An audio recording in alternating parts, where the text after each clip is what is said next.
Hello, I'm Rob here and welcome back to the channel. So today I'm at the TOYHIO Toy Show. Early bird, the doors open at 10 a.m. So let's head on in and take a look.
So I'm back at home now, and it's time to check out my haul. Man, it was a great show. If you've never attended this show, I highly recommend it. Now, normally when attending shows, I try to do a walkthrough first before I buy anything. Then I'll go back through and make my purchases. But that wasn't the case today.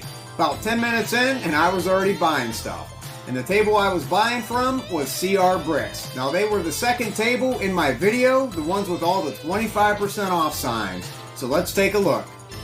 So the first four things that I picked up were these G.I. Joe figures. On the left, we have a Night Force Spearhead Max, we have a Night Force Repeater, and a Night Force Muskrat. And if you collect G.I. Joe, you know that Night Force was a Toys R Us exclusive. And then on the right, we have a Sonic Viper. All four figures are complete with all weapons and accessories. They were priced really well to begin with, but were also 25% off, and that is why I always look for this vendor every time I'm at this show. So after leaving that table, just a few tables down, I found this vintage Star Wars Ugnaught. Now this is the blue smock variant and the one I needed. I was also looking for brown-haired farm boy Luke, but I didn't find one that was either at the right price or the right condition. And then at one table, I found this Rambo figure by Coleco. And he was complete with all of his weapons and accessories.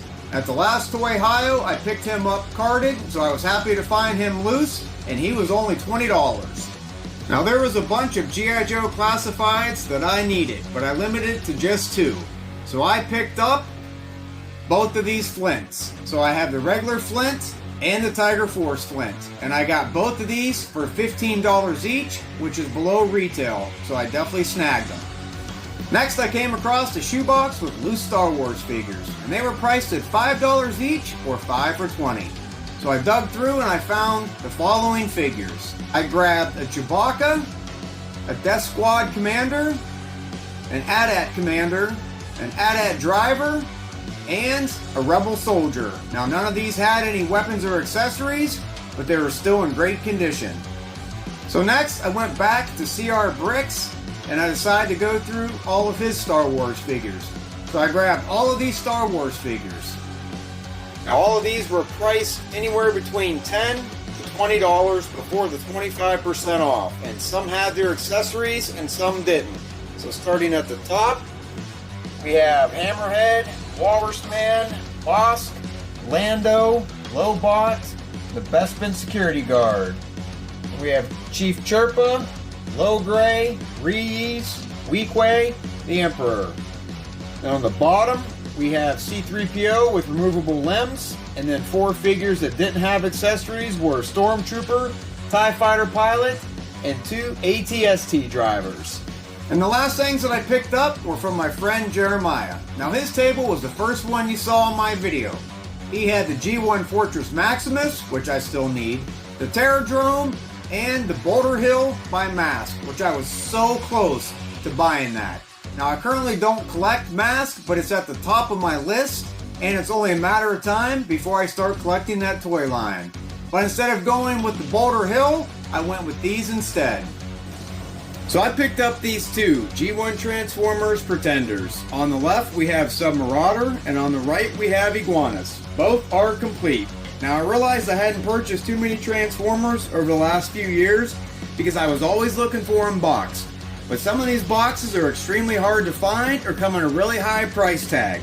So I decided to start filling in my collection and buying loose Transformers that I still need, to include the Headmasters, Target Masters, and Pretenders. So in the future I will be on the lookout for more loose Transformers. And that was my complete haul from the TOYHIO Toy Show. And this is one of my favorite shows, as it is always packed with both vintage and modern toys. So let me know in the comments, guys. Have you been to this show before, and what are your thoughts? Also, was there anything that you saw that you would have brought home?